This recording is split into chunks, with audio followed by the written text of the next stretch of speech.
বাস, খুরমা যাবে না, মিষ্টি যাবে না, বিরিয়ানির প্যাকেট যাবে না, কিচ্ছু যাবে না। প্রয়োজনে না খেয়ে কাজ করতে হবে, পারবেন? তবে এই সমাজ পরিবর্তন হবে। আর আমি আপনাদের রাষ্ট্রের একটি টাকাও ইনশাআল্লাহ আমাকে দিয়ে দিতে হবে না।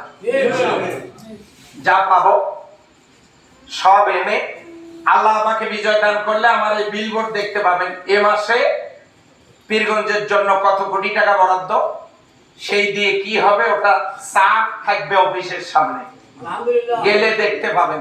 কোনো লুকোচুরি নেই, কারণ আমি তো আমার টাকা দিয়ে ভোট করব না।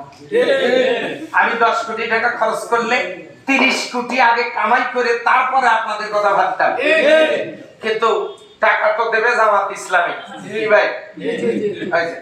আজকেও দিছে, আজকে ভাই পকেট হতে আছে, আজকেও দিছে। কে দিছে? হ্যাঁ, এটা একটা দুটা না দিছে কত? আজকেও দিছে। কিসে? গাড়ির তেল কেনার টাকা উনি দিছে। আরে